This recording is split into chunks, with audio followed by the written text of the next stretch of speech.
أشهد أن لا إله إلا الله.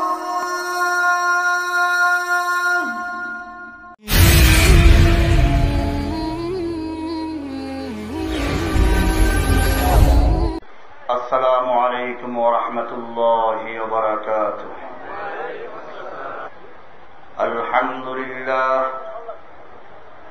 الحمد لله نحمده ونستعينه ونستغفره ونؤمن به ونتوكل عليه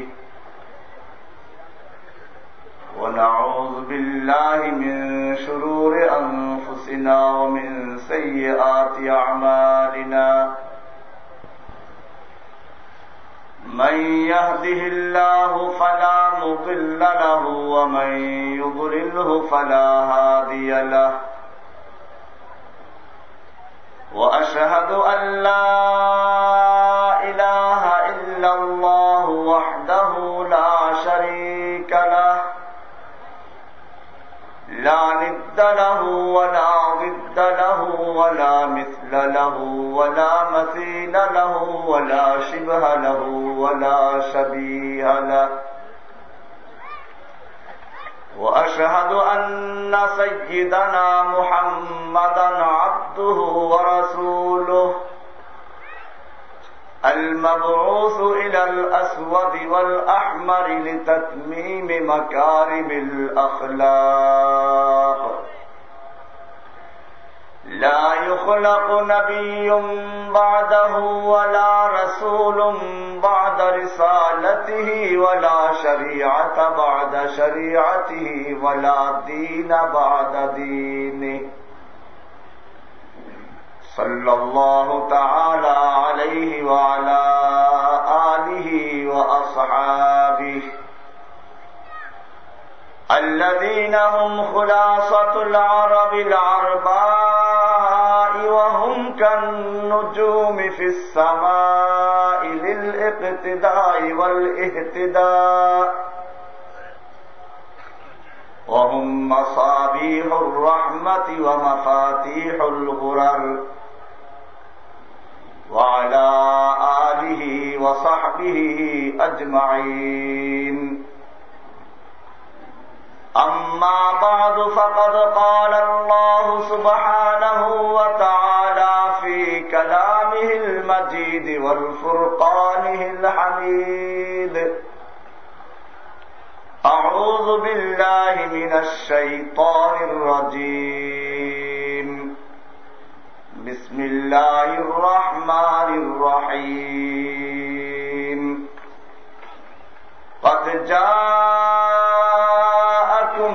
من الله نور وكتاب مبين. وقال رسول الله صلى الله عليه وسلم يكون في آخر الزمان دجالون كذابون يأتونكم من الأحاديث بما لم تسمعوا أنتم ولا آباؤكم فإياكم وإياهم لا يضلونكم ولا يفتنونكم. وقال رسول الله صلى الله عليه وسلم سيأتي على الناس زمان لا يبقى من الإسلام إلا اسمه ولا يبقى من القرآن إلا رسمه مساجدهم عامرة وهي خراب من الهدى علماؤهم شر من تحت أديم السماء من عندهم تخرج الفتنة وفيهم تعود.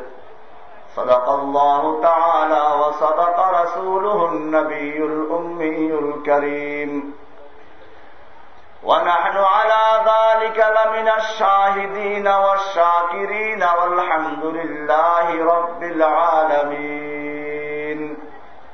জামিয়া ইসলামিয়া মদিনাতুল উলুম মাদ্রাসা কর্তৃক আয়োজিত ধানমন্ডির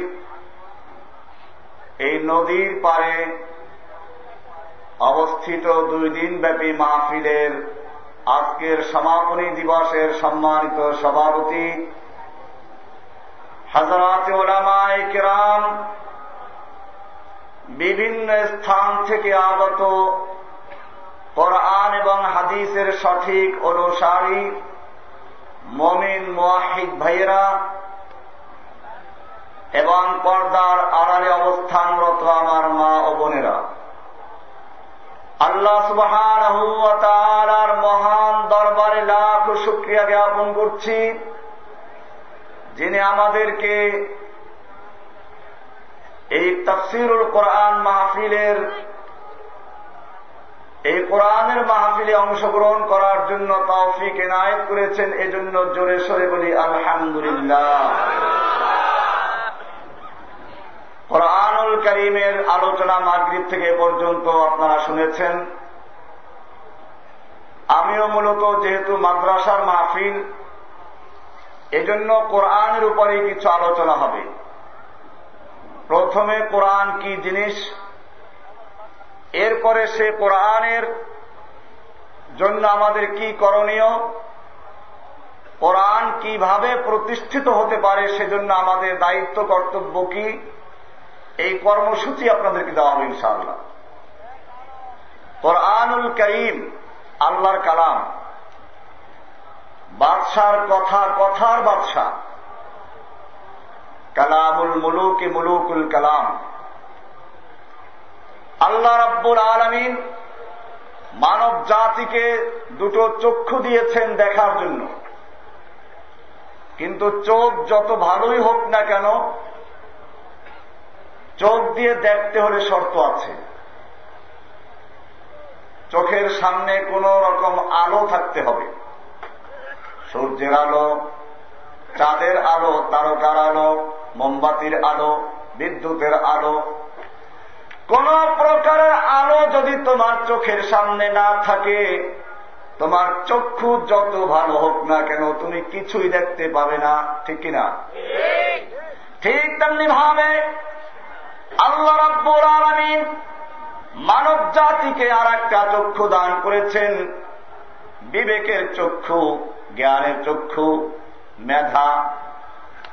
এই চক্ষুটা দিয়েছেন আল্লাহ রাব্বুল আলামিনকে চেনার জন্য। এই চক্ষুটা দিয়েছেন আল্লাহর কালামকে বুঝার জন্য, আল্লাহর কোরআনকে বুঝার জন্য, আল্লাহর বাণীকে বুঝার জন্য, আল্লাহর বিধানকে পালন করার জন্য এই জ্ঞান চক্ষু দান করেছেন। কিন্তু যেরকম ভাবে বাহ্যিক চক্ষু দিয়ে দেখার জন্য আলোর প্রয়োজন, ঠিক তেমনি ভাবে জ্ঞান চক্ষু দিয়েও আল্লাহকে চেনার জন্য, আল্লাহর বিধানকে জানার জন্য প্রয়োজন একটা আলোর। জ্ঞান চোখের সামনেও একটা আলোর প্রয়োজন। সেই আলোটা মোমবাতি হলে চলবে না, সেই আলোটা বিদ্যুতের আলো হলে চলবে না, সূর্যের আলো হলে চলবে না। জ্ঞান চোখের সামনে আল্লাহ রাব্বুল আলামিন যেই আলোটা দান করেছেন, সেই আলোর নাম হচ্ছে আল কোরআনুল কারীম। জোরে বলুন সুবহানাল্লাহ।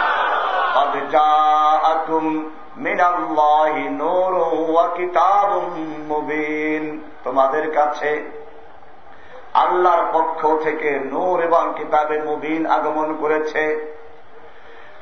আল্লাহ রাব্বুল আলামিন যাদেরকে জ্ঞান দান করেছেন, জ্ঞান যত বড় পাকা হোক না কেন, যত বড় মেধাবী হোক না কেন, যত বড় বিজ্ঞানী হোক না কেন, যদি তার চোখের সামনে, জ্ঞানের চোখের সামনে কোরআনের আলো না থাকে, সেই ব্যক্তি মানুষ হতে পারে না, সেই ব্যক্তি পশু। সেই ব্যক্তি কি?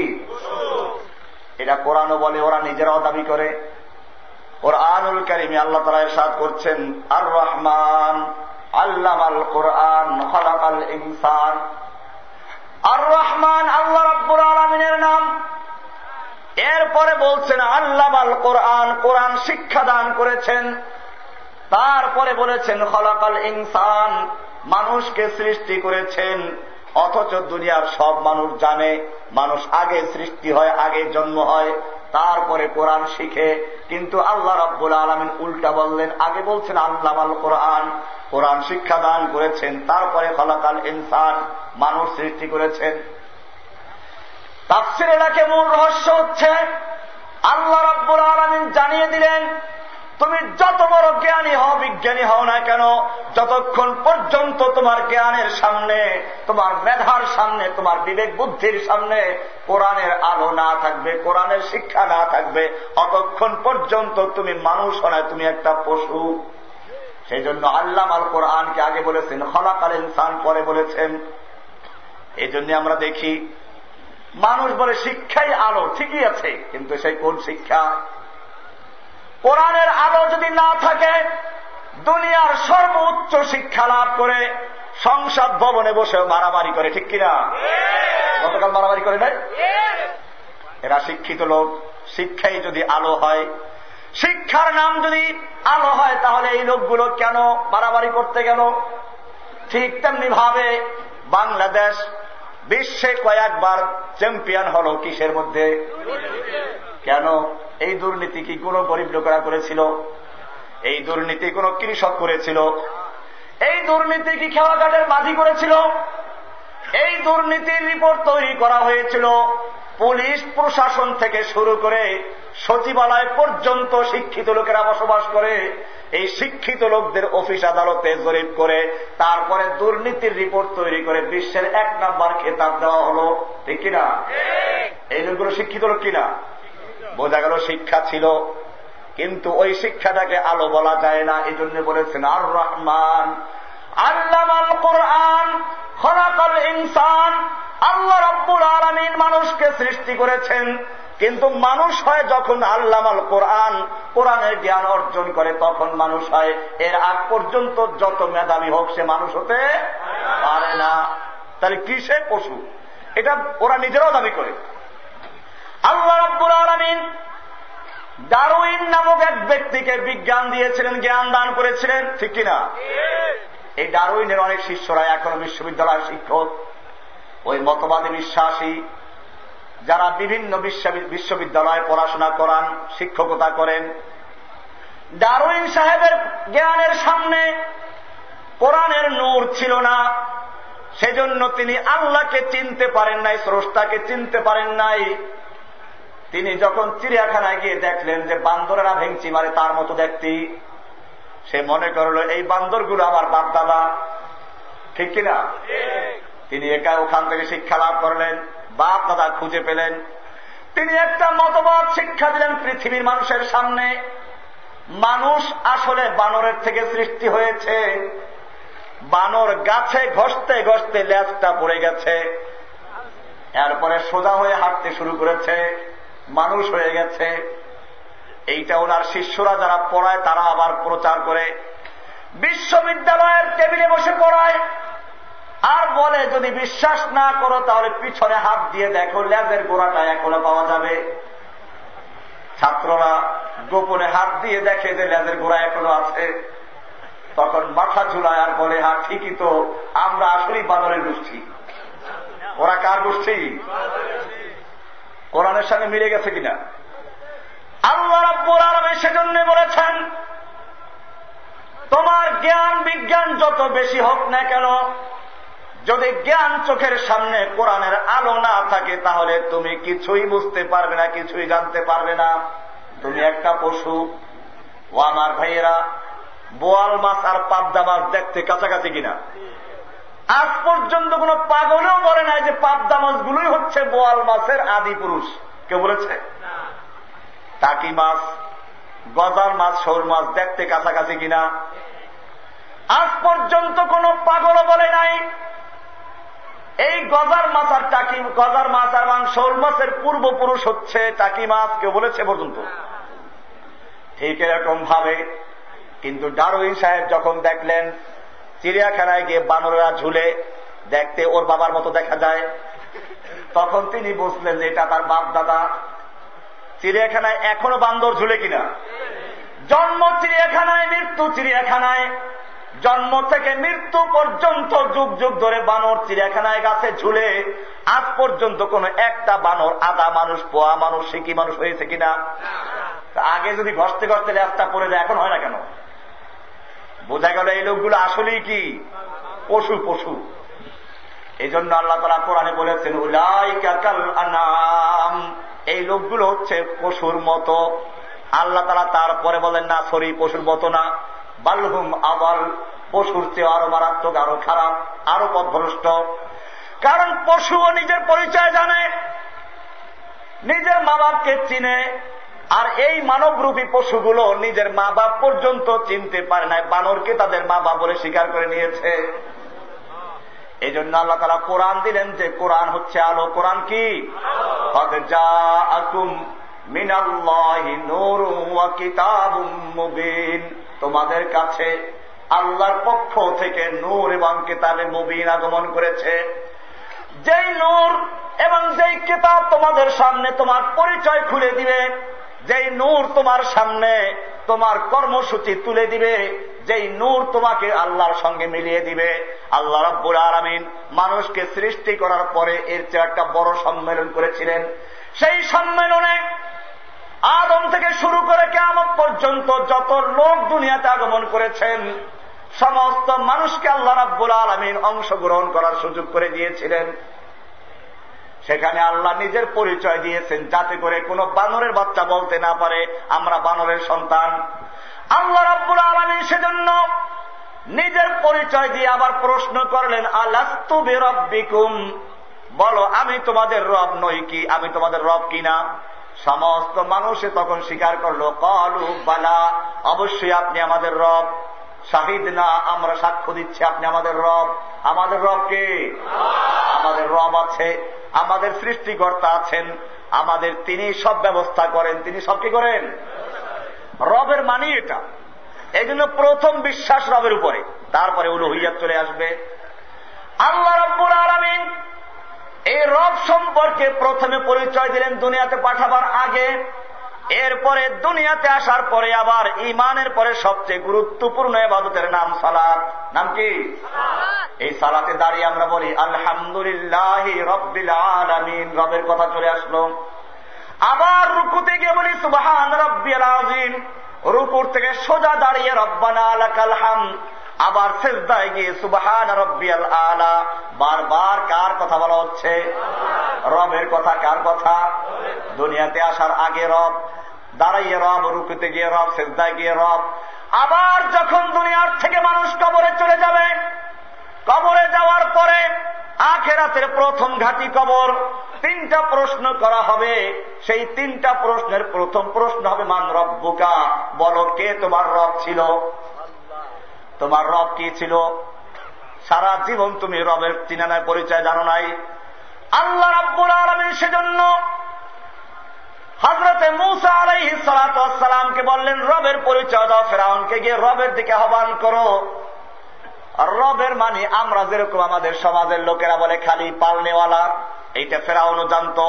সেজন্য মূসা আলাইহিস সালাম যখন দাওয়াত দিল ফেরাউনকে, ফেরাউন বলল ফামার রব্বুকুমা ইয়া মূসা, ওহে মূসা তোমার রবটা কি? আবার আমি তোমার রব, আমি তোমাকে লালন পালন করেছিলাম, আমি রব্বুল আরব, আনা রব্বুকুমুল আলা। আল্লাহ রাব্বুল আলামিন সেই মুহূর্তে হযরতে মূসা আলাইহিস সালাতু ওয়াস সালামকে যে উত্তরটা শিখিয়ে দিয়েছিলেন, কিয়ামত পর্যন্ত সমস্ত মানুষকে জানাবার জন্য আল্লাহ তাআলা কোরআনুল কারীমের সূরা তাহার 50 নম্বর আয়াতে কোট করে দিয়েছেন। জোরে বলুন সুবহানাল্লাহ। ক্বালা রাব্বুনাল্লাযী আ'তা কুল্লা শাইইন খালকাহু সুম্মা হাদা। ও ফিরআউন, আমি যেই রবের দিকে তোমাকে আহ্বান জানাচ্ছি সেই রব তোমার মতো কোন দুর্বল রব নয়। অসুস্থ হয়ে পড়লে শুয়ে পড়ো, আবার ঘুমে গেলে পরে তোমার পিছনের রাস্তা দিয়ে বায়ু ত্যাগ করতে থাকো। একদিকে নাক ডাকে আর একদিকে পিছনে ডাকে, সমান তালে ডাকতে থাকে। এইরকম দুর্বল রোগের রবের দিকে আহ্বান জানাচ্ছি না। ক্বালা রাব্বুনাল্লাযী আ'তা কুল্লা শাইইন খালকাহু সুম্মা হাদা। আমি সেই মহান রবের দিকে আহ্বান জানাচ্ছি যিনি সমস্ত মাখলুকাতকে সৃষ্টি করেছেন, আবার সৃষ্টি করে হাদা জরিয়ায়ে মাআশ কি, তরফ রাহনুমাই কি, যখন যা প্রয়োজন জীবনের ধাপে ধাপে, জীবনের বাঁকে বাঁকে যখন যা প্রয়োজন সবগুলো নিজের পক্ষ থেকে বুঝে শুনে বিনা দরখাস্তে বিনা আবেদনে পূরণ করেছেন। তার নাম কি? তিনি আমাদের রব। একটু চিন্তা করলেই তুমি দেখতে পাবে, তুমি যখন মায়ের পেটে সৃষ্টি হয়েছিলে, তোমার দেহ যখন মায়ের পেটে তৈরি হলো, এখানে খাবারের প্রয়োজন ছিল, দুনিয়ার কোনো শক্তি ছিল না সেই মায়ের পেটে খাবার পৌঁছানোর মতো। এমনকি তোমারও কোনো আন্দোলন করার সুযোগ ছিল না, দাবি করার সুযোগ ছিল না। আল্লাহ রাব্বুল আলামিন নিজের পক্ষ থেকে বুঝে শুনে বিনা দরখাস্তে বিনা আবেদনে মায়ের মাসিক ঋতুস্রাব বন্ধ করে দিয়ে নাভির সঙ্গে সংযোগ দিয়ে বিনা দরখাস্তে বিনা আবেদনে খাবারের বন্দোবস্ত করেছেন। যিনি এই ব্যবস্থা করলেন তিনি কে? আলা রাব্বুনা আল্লাযী আ'তা কুল্লা শাইইন খালকাহু সুম্মা হাদা। শুধু এ পর্যন্তই নয়, আবার যখন মায়ের পেট থেকে দুনিয়ায় আসার সময় হলো, দুনিয়ায় আসার পরে খাবারের প্রয়োজন হবে, পানির প্রয়োজন হবে, বিভিন্ন রোগ জীবাণুর থেকে বাঁচার জন্য ঔষধের প্রয়োজন হবে। আল্লাহ রাব্বুল আলামিন ওই মায়ের বুকের ভিতরে দুধের স্তনের ভিতরে দুধ তৈরি করে দিলেন। প্রথম যে দুধটা, এটা একদিকে শক্তও না, আবার খাবার নরমও না, ঠান্ডাও না, গরমও না। আগের যুগের অশিক্ষিত মেয়ে লোকেরা মনে করত এটা খাইলে পরে ধনুষ্টঙ্কর হয়, সেজন্য চিপে ফেলে দিত। বর্তমান দুনিয়ার সমস্ত চিকিৎসা বিজ্ঞানী একমত, মায়ের বুকের প্রথম যে দুধ, শাল দুধ, আল্লাহ রাব্বুল আলামিন এটাকে ধনুষ্টঙ্কর হওয়ার জন্য তৈরি করেন নাই। দুনিয়ার বিজ্ঞানীরা আবিষ্কার করলো এই মায়ের বুকের শাল দুধ একদিকে খাবারের কাজ করে, কারণ বাচ্চা দুনিয়াতে আসলে খাবারের প্রয়োজন, খাবারের কাজ করে, আবার পানির প্রয়োজন, পানিরও কাজ করে, আবার বিভিন্ন রোগ জীবাণুর আক্রমণ থেকে বাঁচার জন্য ঔষধের প্রয়োজন। আল্লাহ রাব্বুল আলামিন এই মায়ের বুকের শাল দুধকে সমস্ত রোগের প্রতিষেধক হিসেবে ঔষধ রূপে তৈরি করেছেন। জয় বলুন সুবহানাল্লাহ। قال ربنا الذي أعطى كل شيء خلقه ثم هدى। এরপরে জীবনের ধাপে ধাপে দুধ পান করতে করতে বাচ্চা বড় হয়ে গেল, এখন তাকে খিচুড়ি খেতে হবে, মুরগির বাচ্চা খেতে হবে। আল্লাহ রাব্বুল আলামিন এবারে তার মুখের ভিতরে ছোট ছোট দাঁত গজিয়ে দিচ্ছেন, এবারে মুরগির বাচ্চা খাও, কবুতরের বাচ্চা খাও, খিচুড়ি খাও। আবার খেতে খেতে 8-10 বছর বয়স হয়ে গেল, এখন তাকে গরুর হাড্ডি চাবাতে হবে, খাসির হাড্ডি খেতে হবে। আল্লাহ রাব্বুল আলামিন আবার সেই ছোট মুখের ছোট দাঁতগুলো ভেঙে দিয়ে পর্যায়ক্রমে বড় বড় দাঁত দিয়ে মুখটাকে ভরে দিচ্ছেন। জোরে বলুন সুবহানাল্লাহ। যিনি দিচ্ছেন তিনি কে? ক্বালা রাব্বুনা আল্লাযী আ'তা কুল্লা শাইইন খালকাহু সুম্মা হাদা। শুধু এ পর্যন্তই নয়, ডিমের ভিতরে যে বাচ্চাগুলো হয় সেই বাচ্চাগুলো আপনার খাবারের প্রয়োজন হয়, মায়ের নাভির সঙ্গে সংযোগ দেওয়া সম্ভব নয়। হাঁসের বাচ্চা, মুরগির বাচ্চা, কবুতরের বাচ্চা, পাখির বাচ্চা, ডিমের ভিতরে বাচ্চা তৈরি হলো, খাবার কোত্থেকে আসবে? ও আমার ভাইয়েরা, একটু চিন্তা করলেই দেখবেন ডিমের ভিতরে দুইটা অংশ আছে। কয়টা অংশ? একটা হলুদ বর্ণের কুসুম, আর একটা হচ্ছে সাদা লালা। দুনিয়ার সমস্ত বিজ্ঞানীরা একমত, হলুদ অংশ দিয়ে বাচ্চা তৈরি হয়। ডিমের ভিতরে বাচ্চা তৈরি হলো, রুহু চলে আসলো, বড় হলো, এবারে তার খাদ্যের প্রয়োজন। মায়ের বুকের ভিতরে খাদ্য পৌঁছাবার তো ব্যবস্থা ছিল, এখানে তাও নাই। আল্লাহ রাব্বুল আলামিন সেজন্য পূর্বের থেকে নিজের থেকে বুঝে শুনে বিনা দরখাস্তে বিনা আবেদনে ওই ডিমের ভিতরে খাবারের বন্দোবস্ত করেছেন সাদা লালা দিয়ে। জোরে বলুন সুবহানাল্লাহ। এবারে ডিমের ভিতরে বাচ্চা ওই সাদা লালা নামক খাবার খেতে খেতে গুদাম শেষ করে ফেলেছে। এবারে কি করতে হবে? আল্লাহ রাব্বুল আলামিন আবার ওই বাচ্চার মাথার মধ্যে বিজ্ঞা জ্ঞান ঢুকিয়ে দেন। তোমার চতুর্দিকে যে প্রাচীর রয়েছে, এই প্রাচীরটা বড় হালকা, তুমি ঠোঁট দিয়ে ঠোকরাতে শুরু করো। এবারে সমান তালে চতুর্দিকে ঠোকরাতে থাকে, ঠোকরাতে ঠোকরাতে সমান তালে ভাঙলো। এরপরে আল্লাহ রাব্বুল আলামিন বলেন, এবারে মাথা দিয়ে মারো ধাক্কা। ধাক্কা মারতে মারতে ডিমের খোসা দুভাগ হয়ে গেল, বাচ্চারা ডিমের ভিতর থেকে বেরিয়ে চলে আসলো। শুধু এ পর্যন্তই শেষ নয়, এবারে মুরগির বাচ্চা যখন ডাক দেয়, মুরগি সঙ্গে সঙ্গে বাচ্চা ডানার ভিতর চলে আসে। গরুর বাচ্চা দুইটা তাল দিয়ে তারপরে গিয়ে মায়ের দুধ পান করা শুরু করে। শুধু এ পর্যন্তই নয়, আপনি একটা মুরগির বাচ্চাকে আর একটা হাঁসের বাচ্চাকে পানির কাছে নিয়ে যান। মুরগির বাচ্চা পানি দেখলে মরতে রাজি, পানিতে নামতে রাজি না, কিন্তু হাঁসের বাচ্চা পানি দেখলে আনন্দে মেতে উঠবে, পানিতে সাঁতার কাটতে শুরু করবে। কে শিক্ষা দিল হাঁসের বাচ্চাকে? পানি তোর জন্য উপযুক্ত কোনো ভয় নেই। আর কে শিক্ষা দিল মুরগির বাচ্চাকে, খবরদার পানি তোর জন্য উপযুক্ত নয়। যিনি শিক্ষা দিয়েছেন তিনি আমাদের সৃষ্টিকর্তা, তিনি হচ্ছেন আমাদের রব। ক্বালা রাব্বুনাল্লাযী আতা কুল্লা শাইইন খালকাহু সুম্মা হাদা। শুধু এ পর্যন্তই কি? আপনি দেখবেন শীতের মৌসুমে হাজার হাজার পাখি, সেই শীত প্রধান দেশগুলোতে পানি বরফ হয়ে গেছে, মাছেরা পানির ভিতরে আটকে চলে গেছে। এবারে পাখির মাছ খাওয়ার কোনো সুযোগ নেই। আল্লাহ রাব্বুল আলামিন বললেন, বাংলাদেশে চলে যাও। হাজার হাজার মাইল উড়াল দিয়ে বাংলাদেশের খাল বিল নদী নালায় এসে মেতে উঠে। ওদের জন্য পাসপোর্টের প্রয়োজন নাই, ভিসার প্রয়োজন নাই। ওদের জন্য এদেশে কেউ মারার অধিকার রাখে না, আইন করে দিয়েছেন। আল্লাহ রাব্বুল আলামিন এইভাবে সমস্ত প্রাণীর যখন যা প্রয়োজন সবগুলো যিনি বন্দোবস্ত করেন তিনি কে? আল্লাহ তাআলা সেই পরিচয় দিয়ে আমাদেরকে ছেড়ে দিলেন। এরপরে যাতে করে মানুষেরা ভুলে না যায় সেজন্য আল্লাহ তাআলা যুগে যুগে নবী এবং রসুল পাঠিয়েছেন। সেই নবী রসুলদের মধ্যে প্রধান ব্যক্তি, প্রধান মেহমান, তাকে পাঠাবার জন্য আল্লাহ রাব্বুল আলামিন আর একটা সম্মেলন করেছেন। একটা সম্মেলন হচ্ছে আল্লাহর বিষয় নিয়ে, যেটা আগে আলোচনা করলাম। এবারে দ্বিতীয় সম্মেলন, মহাসমাবেশ হচ্ছে। দুনিয়ায় আল্লাহ তাআলা পাঠাবার আগে এই সম্মেলনে আপনি আমি যাওয়ার সুযোগ পাই নাই। এই সম্মেলনে আরো 1400 বছর আগের থেকে শুরু করে কিয়ামত পর্যন্ত যত মানুষ আসবে একজনও থাকার সুযোগ পায় নাই। সেই সম্মেলনটা হয়েছিল বক্তাদেরকে নিয়ে। কাদেরকে নিয়ে? মেহমানদেরকে নিয়ে। বুঝার চেষ্টা করুন ভাইয়েরা, আল্লাহ রাব্বুল আলামিন দুনিয়াতে তার পরিচয় দেওয়ার জন্য, তার বিধানকে জানাবার জন্য একদল মানুষকে নির্বাচন করেছেন। সেই লোকদেরকে বলা হয় নবী এবং রসুল। তাদের নাম কি? আল্লাহ রাব্বুল আলামিন নবী এবং রসুলদের তালিকা করলেন। বক্তা, তারা ওয়াজ করবেন রবের বিষয়ে, আল্লাহর বিধান বুঝাবেন। বক্তাদের তালিকা করা হলো। এর মধ্যে একজন প্রধান বক্তা আছেন।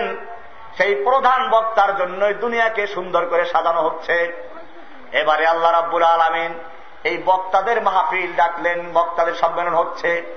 আল্লাহ তাআলা কোরআনে বলছেন, ওয়াইদা আখাযাল্লাহু মিসাকান নাবিয়্যিনা লামা আতাইতুকুম মিন কিতাবিন ওয়া হিকমাহ।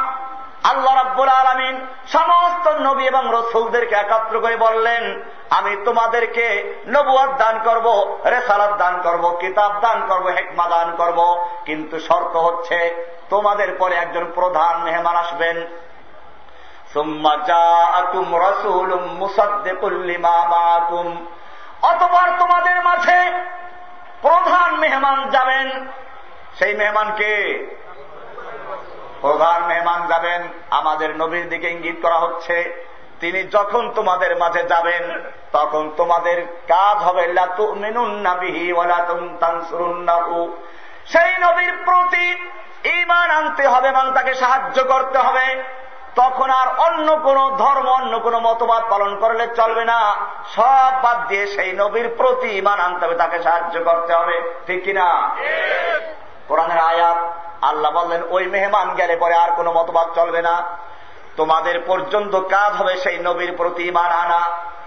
আল্লাহর নবী আরো স্পষ্ট করলেন, দুনিয়াতে নবী যখন আসলেন, ওমর ইবনুল খাত্তাব রাদিয়াল্লাহু তাআলা আনহু একদিন আল্লাহর নবীর সামনে তাওরাতের একটা খণ্ড পড়তে শুরু করলেন। আবু বকর সিদ্দিক লক্ষ্য করলেন আল্লাহর নবীর চেহারা লাল হয়ে যাচ্ছে রাগে ক্ষোভে। আবু বকর সিদ্দিক বললেন, সাকিলাতকা সাওয়াকিলু ইয়া ওমর। ওমর তুই যদি মরে যেতিস, ওমর তুই যদি মরে যেতিস, ওমর তুই যদি মরে যেতিস। ওমর আল্লাহর নবীর চেহারা দিকে তাকালো, দেখলো আল্লাহর নবীর চেহারা রাগে লাল হয়ে গেছে। সঙ্গে সঙ্গে তওবা করে বলে, রাদিতু বিল্লাহি রাব্বাহু ওয়া বিল ইসলামি দীনান ওয়া বি মুহাম্মাদিন সাল্লাল্লাহু আলাইহি ওয়াসাল্লাম নবিয়্যান ওয়া রাসূলা।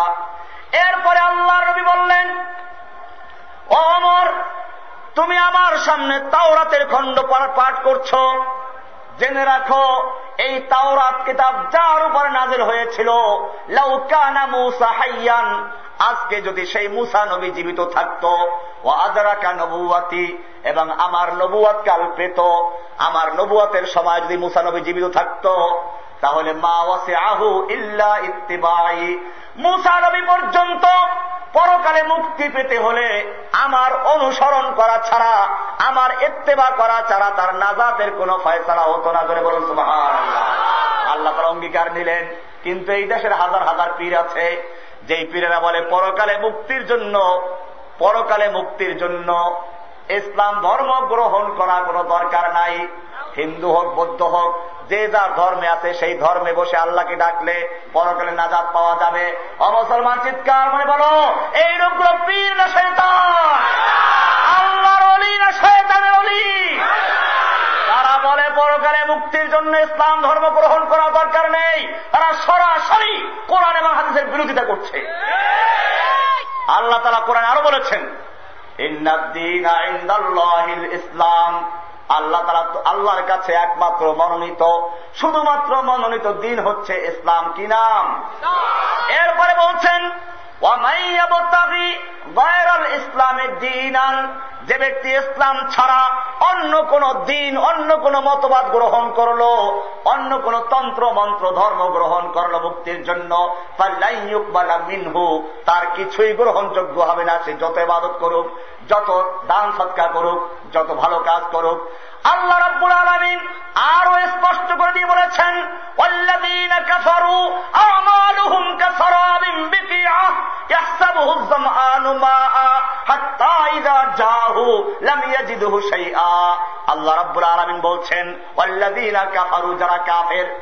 অনেক সময় আপনারা বিভ্রান্ত হন যে কাফেররা অনেক ভালো ভালো কাজ করে। আল্লাহ তাআলা কোরআনে স্পষ্ট বলে দিয়েছেন, ওয়াল্লাযীনা কাফারু, যারা কাফের, আমালুহুম কাসারাবিন বিকিআতিন, তাদের সমস্ত নেক আমলগুলো, ভালো কাজগুলো মরিচিকার মতো বালুর ময়দানের দুপুরের রৌদ্রে যখন তাকানো হয় থই থই করে পানি মনে হয়, অথবা পিচ ঝালাই রাস্তায় যখন দুপুরের রৌদ্রে তাকায় পানি থই থই করে বলে মনে হচ্ছে। হাত্তা ইযা জাহু, যখন ওখানে পানির জন্য তৃষ্ণার্ত লোকেরা দৌড় দিয়ে গেল, দেখলো ওখানে পানি বলতে কিছুই নাই। আল্লাহ তাআলা বলছেন, যারা কাফের তাদের নেক আমল যত বড় বেশি হোক না কেন, আল্লাহর কাছে পরকালে কিছুই পাওয়ার নেই।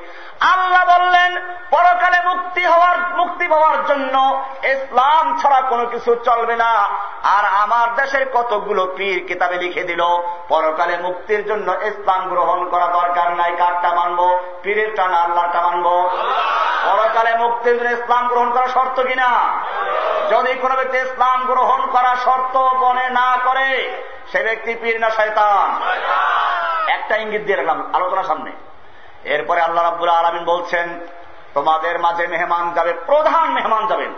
লা তুমিনুন্না বিহি ওয়া লা তানসুরুন্নাহু, তোমাদের কাজ হচ্ছে সেই মেহমানকে সাহায্য করা, তার প্রতি ঈমান আনা। এই বলে নবীদের মাহফিল শেষ করে দিলেন।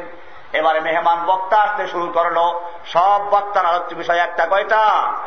আদমের বক্তৃতা হচ্ছে লা ইলাহা ইল্লাল্লাহ, সাথে আশহাদু আন্না আদামা সফিউল্লাহ নবিয়ুল্লাহ। আবার ইব্রাহিমের কালিমা লা ইলাহা ইল্লাল্লাহ, মুসার কালিমা লা ইলাহা ইল্লাল্লাহ। আমাদের নবীর কালিমা কি ছিল? বক্তা পরিবর্তন হচ্ছে, বক্তৃতায় এক বিষয়ের উপরে চলছে। প্রধান মেহমান মাহফিলের পোস্টার ছায় হলো, সেই পোস্টারে নাম অনেক থাকে না? নাম অনেক থাকে বক্তাদের নাম, কিন্তু বক্তৃতা শুরু হলে প্রধান মেহমানের নামটা আগে থাকে।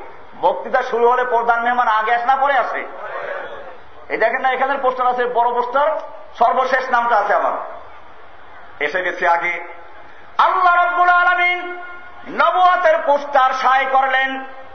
সেই পোস্টারের মধ্যে হেডলাইনে যেই লোকটার নাম ছিল সে হল মুহাম্মাদুর রাসূলুল্লাহ। এরপরে বক্তাদের নাম আদম, সাফিউল্লাহ, মুসা, কালিমুল্লাহ, ঈসা, রুহুল্লাহ পর্যন্ত দুনিয়ার সব বক্তা আসতে শুরু করল। এরপরে ঈসা আলাইহিস সালাতু ওয়াস সালাম সর্বশেষ বক্তা। তিনি এসে তার উম্মতদেরকে সাবধান করে গেলেন, শুনো, আমি তোমাদের কাছে আল্লাহর পক্ষ থেকে রসুল হিসেবে আগমন করেছিলাম। ইন্নী রাসূলুন, আমি আল্লাহর পক্ষ থেকে রসুল। ওয়া মুসাদ্দিকাল লিমা বাইনা ইয়াদাইয়া মিনাত তাওরাতি, আমি আগের পূর্বের কিতাবকে আমি সমর্থন করছি।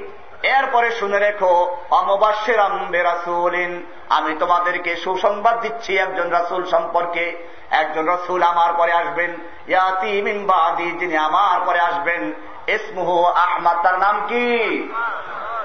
আহমদ আল্লাহ নবীর আসমানি নাম, জমিনে মুহাম্মাদের একটা কারণ আছে, আমি সেই ব্যাখ্যা দিতে গেলে মূল আলোচনা করতে পারবো না। আল্লাহ রাব্বুল আলামিন মুসা ঈসা আলাইহিস সালামকে দিয়ে প্রচার করিয়ে দিলেন। সব বক্তারা বলেন যে প্রধান মেহমান আলোচনা করবেন। ইব্রাহিম আলাইহিস সালামকে দায়িত্ব দেওয়া হলো মঞ্চ তৈরি করো, বড় মেহমান আসবে, বড় মেহমানের জন্য বড় মঞ্চ তৈরি করে কোথায় করব? আল্লাহ রাব্বুল আলামিন পরিষ্কার জানিয়ে দিলেন, আমার মেহমান হবে বিশ্ব মেহমান, আর কোন বিশ্ব কেন্দ্র নাই। এখন তো বিশ্ব জাকের মঞ্জিল, বিশ্ব আশেক মঞ্জিল, বিশ্ব পায়খানা মঞ্জিল। কারণ পীর যদি বিশ্বপীর হয়, পায়খানা বিশ্বপীর হবে না? বিশ্ব ওলি, কে ওলি আর কে ওলি না সে এলেন কার কাছে? আর এখন সাইনবোর্ডে লিখে দেয় বিশ্ব ওলি। আবু বকর সিদ্দিক লিখেছেন বিশ্ব ওলি নিজের নামে। ও আমার ভাইয়েরা, বিশ্ব বলতে চারটা জিনিসকে বলা হয়, মুখস্থ করুন। এছাড়া যত বিশ্ব সবগুলো পায়খানায় ফেলতে হবে। কোথায় ফেলতে হবে? এক নাম্বার বিশ্বরব আল্লাহ। বিশ্বরব কে? আলহামদুলিল্লাহ রব্বিল আলামিন। রব্বুল আলামিন, আলামিন মানে গোটা বিশ্ব, গোটা জগৎ সমূহ। গোটা বিশ্বের রব হচ্ছেন আল্লাহ। রবকে একটা পাওয়া গেল বিশ্ব রব। দুই নম্বরে আমাদের নবীজিকে বলা হয়েছে রাহমাতুল লিল আলামিন, বিশ্ব নবী, বিশ্ব রহমত। ওমা আরসালনাকা ইল্লা রাহমাতাল লিল আলামিন, হে নবী আপনাকে আমি গোটা বিশ্ববাসীর জন্য রহমত স্বরূপ প্রেরণ করেছি। আপনি একমাত্র বিশ্ব নবী, আপনি বিশ্ব রাসূল, আপনি বিশ্ব ওলি। এরপরে যদি কেউ বিশ্ব ওলি দাবি করে, সেই ব্যক্তি দাজ্জাল হতে পারে, ভণ্ড হতে পারে, মিথ্যাবাদী হতে পারে, প্রতারক হতে পারে, ওলি হতে পারে না। বিশ্ব নবী ওমা আরসালনাকা ইল্লা রাহমাতাল লিল আলামিন। এবারে তিন নম্বরে বিশ্ব রব চিনলাম, বিশ্ব নবী চিনলাম, আমাদের তো একটা কিতাবের দরকার। সেই কিতাবটা কোথায় পাবো? আল্লাহ তাআলা বলছেন এজন্য তোমাদেরকে আর একটা বিশ্ব কিতাব নাযিল করলাম। ইন হুয়া ইল্লা যিকরুল লিল আলামিন, যিকরুল লিল আলামিন, গোটা বিশ্ববাসীর জন্য জিকির। জিকিরের কিতাবের নাম কি? না কোন জাকের মঞ্জিল আর অমুক মঞ্জিল তমুক মঞ্জিল, গোটা বিশ্ববাসীর জন্য আল্লাহ রাব্বুল আলামিন যেই জিকির, যেই স্মরণিকা, যেই কিতাব দান করেছেন, সেই কিতাবের নাম কি? তিনটা পাওয়া গেল। এবারে কিতাব পাইলাম, বিশ্ব রব পাইলাম, বিশ্ব রবের হুকুম মানব, বিশ্ব নবীর তরিকা অনুযায়ী শিক্ষা পাবো কোরআন থেকে। এবারে ফিরবো কোন দিকে তাও তো দরকার আছে। কারণ মানুষেরা নামাজ পড়ে একদিকে ফিরে, এরপরে নামাজের পরে দোয়া করে আর একদিক ফিরে, আসলে এরকম ঘুরে দাঁড়ায়। ও আমার ভাইয়েরা, কেবলা, ঘরে ঘরে কেবলা, অমুক পীর সাহেব কেবলা। মুসলমানদের কেবলা কয়টা? আর এছাড়া যত কেবলা সবগুলো কি? ভুয়া, সব কি? মুসলমানদের কেবলা কয়টা? ওয়াহাইসুমা কুনতুম ফাওয়াল্লু উজুহাকুম শাতরাহ, তুমি যেখানে থাকো সেই কেবলার দিকে ফিরতে হবে। ওই কেবলাটাকেও বলা হয়েছে আরেকটা বিশ্ব। কেবলাটার নাম কি? কোরআন পড়ুন। ইন্না আউয়ালা বাইতিন উযিআ লিন-নাস লাল্লাযী বিবাক্কাতা মুবারাকাও ওয়া হুদাল লিল আলামিন, ওয়া হুদাল লিল আলামিন। আল্লাহ হচ্ছেন কি? রব্বুল আলামিন। আল্লাহ কি? আমাদের নবীজি কি? রাহমাতুল লিল আলামিন। মনে রাখবেন এগুলো। কোরআনের নাম কি? যিকরুল লিল আলামিন। বাইতুল্লাহর নাম কি? হুদাল লিল আলামিন। এই চারটা জিনিস পাওয়া গেল। তার মানে হচ্ছে রব্বুল আলামিনের হুকুম পালন করতে হবে। হুকুমটা পাওয়া যাবে কোথায়? যিকরুল লিল আলামিন কোরআনের মধ্যে, বিশ্ব কোরআনের মধ্যে। এবং সেই কোরআনকে বুঝতে হবে যেভাবে বুঝেছেন রাহমাতুল লিল আলামিন। কে বুঝেছেন? তারপরে ইবাদত করতে হবে কিবলার দিকে ফিরে। সেই একটা কিবলা। কয়টা কিবলা? এখানেও কিবলা পরিবর্তন করেছে। কয় যে আবার জিকিরের আগে কিবলা মুতাওয়াজ্জু করায়। কেমনে? কয় যে আমি আমার কলবের দিকে মুতাওয়াজ্জু আছি, আমার কলব, আমার পীর সাহেব হুজুর কিবলার কলবের দিকে মুতাওয়াজ্জু আছে, পীর সাহেব হুজুরের কিলাবে ভায়া মাধ্যম হইয়া আল্লাহর দিকে মুতাওয়াজ্জু আছে। আমি বলি, আমি যখন আমার কলবের দিকে মুতাওয়াজ্জু, আমার কলব পীর সাহেবের কলবের দিকে মুতাওয়াজ্জু, পীর সাহেবের কলব তখন পায়খানায় মুতাওয়াজ্জু, তোমার কলব কোন দিকে চলে যাবে? আমি আমার কলবের দিকে মুতাওয়াজ্জু, আমার কলব পীর সাহেবের কলবের দিকে মুতাওয়াজ্জু, পীর সাহেবের কলব তখন তার বউয়ের দিকে মুতাওয়াজ্জু, তার বউ নিয়ে মশগুল আছে, আপনার কলব কোন দিকে যাবে? কোরআন পরিষ্কার বলছে, ইন্নী ওয়াজ্জাহতু ওয়াজহিয়া লিল্লাযী ফাতারাস সামাওয়াতি ওয়াল আরদা হানিফা ওয়া মা আনা মিনাল মুশরিকিন।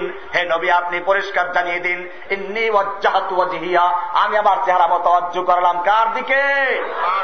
কোন বাবার দিকে, কোন মাজারের দিকে, কোন পীরের দিকে। ইন্নী ওয়াজ্জাহতু ওয়াজহিয়া, আমি আমার চেহারা মুতাওয়াজ্জহ করলাম সেই মহান সত্তার দিকে, মহান জাতের দিকে। লিল্লাযী ফাতারাস সামাওয়াতি ওয়াল আরদা, সেই মহান জাত যিনি আসমান এবং জমিন সৃষ্টি করেছেন, যিনি তোমাকে আমাকে সৃষ্টি করেছেন, নদ নদী সৃষ্টি করেছেন, আকাশ বাতাস সৃষ্টি করেছেন, গ্রহ নক্ষত্র সৃষ্টি করেছেন, সবকিছু যিনি সৃষ্টি করেছেন, আমি সেই রবের দিকে মুতাওয়াজ্জহ হচ্ছি হানিফান, একনিষ্ঠ ভাবে। এরপরে আবার ব্যাখ্যা দেওয়া হচ্ছে, ওয়া মা আনা মিনাল মুশরিকিন, আমি মুশরিকদের অন্তর্ভুক্ত নই। কেন ব্যাখ্যা দেওয়া হলো? কারণ একদল মানুষ আল্লাহর দিকে মুতাওয়াজ্জহ হওয়ার সময় এই ভায়া মাধ্যম হয়ে মুতাওয়াজ্জহ হবে, শিরিক করবে। আল্লাহ তাআলা সেজন্য আবার সাফ করে দিলেন, ওয়া মা আনা মিনাল মুশরিকিন, আমি মুশরিকদের অন্তর্ভুক্ত নই। ঠিক কিনা? এই জন্য বিশ্ব রব হলো আল্লাহ, বিশ্ব নবী হচ্ছেন মুহাম্মদ সাল্লাল্লাহু আলাইহি ওয়াসাল্লাম, বিশ্ব কিতাব হলো কোরআন, আর বিশ্ব কিবলা হলো কোনটা? এছাড়া আর কোনো কিচ্ছু নাই। আল্লাহ রাব্বুল আলামিন সেই বিশ্ব নবীর উপরে কিতাব নাজিল করলেন। এই কিতাব নাজিল করেছেন কিসের জন্য? পরিষ্কার বলা হয়েছে, লিতুখরিজান নাসা মিনাজ যুলুমাতি ইলান নূর। ও আমার ভাইয়েরা, এই কিতাবের জন্যই কিন্তু আমাদের নবীর মর্যাদা, এই কিতাবের জন্য রমজানের মর্যাদা। এই রমজান মাস কেন মর্যাদাবান হলো? কোরআন বলছে, শাহরু রমাদান আল্লাযী উনজিলা ফীহিল কোরআন। ওই যে প্রধান মেহমান, সেই প্রধান মেহমানের মূল্য কিন্তু কোরআনের জন্য। কার জন্য? কোরআনের জন্য। প্রমাণ, ইব্রাহিম আলাইহিস সালাম কাবা নির্মাণ করলেন। কাবা নির্মাণ করে মঞ্চ তৈরি হয়ে গেল। এবারে দোয়া করা হচ্ছে, রব্বানা ওয়াবাস ফীহিম রাসূলাম মিনহুম ইয়াতলু আলাইহিম আয়াতিক ওয়া ইউআল্লিমুহুমুল কিতাবা ওয়াল হিকমা ওয়া ইউযাক্কিহিম। হে রব্বুল আলামিন, আমি তোমার জন্য মাদ্রাসা তৈরি করেছি, তোমার জন্য মসজিদ তৈরি করেছি, সব কিছু তৈরি করলাম। এখন যদি শিক্ষক না থাকে, ইমাম না থাকে, এই মসজিদ দিয়ে লাভটা কি হবে? হে রব্বুল আলামিন, রব্বানা ওয়াবাস ফীহিম রাসূলাম মিনহুম, একজন রাসূল পাঠাও, মিনহুম, আমার সন্তানদের মধ্য থেকে। কাদের থেকে? ইব্রাহিম দোয়া করলেন, আমার সন্তানদের মধ্য থেকে পাঠাও। সন্তানদের মধ্য থেকেই পাঠিয়েছেন। ইব্রাহিমের দুই সন্তান, ইসহাক এবং ইসমাইল। ইসহাকের থেকে সব নবীরা আসলো, বনি ইসরাইল তৈরি হলো। আর ইসমাইলের থেকে আমাদের নবী আসলো। ইব্রাহিমের দোয়া কবুল হলো। নবী মানুষ ছিলেন না ফেরেশতা ছিলেন? একদল মানুষ আমাদের দেশে আছে, কয় নবী কি মানুষ ছিলেন নাকি? বলে তাহলে কি ছিল? আসল রহস্য হলো, ইহুদি খ্রিস্টানরা যেরকম ভাবে খ্রিস্টানরা তাদের নবীকে নিয়ে বাড়াবাড়ি করে আল্লাহর পুত্র বলেছে, আমাদের দেশের একদল মানুষ নবীর মহব্বত করতে গিয়ে নবীকে আল্লাহ পর্যন্ত পৌঁছে দিয়েছে। আমরা একথা পরিষ্কার করি, আল্লাহ রাব্বুল আলামিন হচ্ছেন আল্লাহ। এছাড়া যত কিছু সব মাখলুক, মাখলুকের মধ্যে সর্বশ্রেষ্ঠ মানুষ হচ্ছে মানুষ। সর্বশ্রেষ্ঠ মাখলুক কি? আর মানুষের মধ্যে সর্বশ্রেষ্ঠ ব্যক্তিকে। তার মানে আল্লাহর পরে সর্বশ্রেষ্ঠ আসনটা কার? পরিষ্কার হয়ে গেল, কিন্তু আল্লাহ না, এটা পরিষ্কার রাখতে হবে। কিন্তু আমাদের দেশে একদল মানুষ আছে, আল্লাহর নবীকে মহব্বত করতে গিয়ে আল্লাহ পর্যন্ত পৌঁছিয়ে দেয়। কি ওয়াজ করে? আহমদের ওই মিমের পর্দা তুলে দে রে মন, দেখবি সে তাই করছে বিরাজ আহাদ নিরঞ্জন। আল্লাহর মোহাম্মদ এক, মোহাম্মদ খুদা নেই, খুদা সে জুদা নেই। বাতির আলো আলো নয় রে, বাতির থেকে জুদা নয়। মোহাম্মদ খোদা নয় রে, খোদার থেকে জুদা নয়। এই গান গায়। আরো কত গান পাকিস্তানে শুনেছি। তারা বলে কি, अव्वल आखिर सब कुछ जाने करीब बाईद, गायब की खबर देने वाला अल्लाह का हबीब नबी जी, अल्लाह अल्लाह अल्लाहु ला इलाहा इल्लाहु। এইসব গান গায়, নাচে আর গান গায় মঞ্চে। ওদের গলা আমার অনেক ভালো, গান গায় আর মানুষ বাগ বাগ হয়ে যায়। এই পাগলগুলোতে বানায় আল্লাহর জায়গায়, আর বলে মোহাম্মদ কি মানুষ নাকি? ও আমার ভাইরা, পরিষ্কার ইব্রাহিম দোয়া করেছেন, রব্বানা ওয়াবআস ফীহিম রাসূলাম মিনহুম ওয়া রাব্বুল আলামিন, আমার সন্তানদের মধ্যে একজন রাসূল পাঠাও, একজন রাসূল পাঠাও সন্তানদের মধ্যে, মিনহুম তাদের থেকেই, মানুষ থেকেই, যে খাওয়া দাওয়া করবে, পেশাব পায়খানা করবে, স্ত্রী সহবাস করবে, সন্তান লালন পালন করবে, কারণ ফেরেশতা হলে পরে খাওয়া দাওয়া লাগবে না, আমার উম্মতের, আমার বান্দারা খাওয়া দাওয়া করতে থেকে শিখবে। সব কিছু শিক্ষা দেওয়ার জন্য একজন রাসূল পাঠাও, মিনহুম আমার সন্তানদের থেকে। আল্লাহ তাআলা দোয়া কবুল করেছেন কিনা? সূরা জুমা বলেছেন, হুয়াল্লাযী বাআসা ফিল উম্মিয়্যিনা রাসূলাম মিনহুম ইয়াতলু আলাইহিম আয়াতিহি, আমি একজন রাসূল পাঠাচ্ছি, যে রাসূলের কাজ হবে ইয়াতলু আলাইহিম আয়াতিহি, যিনি আল্লাহর আয়াতকে তেলাওয়াত করবেন। বোঝা গেল রাসূলের মর্যাদা কিসের জন্য? এই কোরআনের জন্য মর্যাদা। ইয়াতলু আলাইহিম আয়াতিহি ওয়া ইউআল্লিমুহুমুল কিতাবা ওয়াল হিকমা, যিনি কিতাব ও হিকমতের তালিম দিবেন।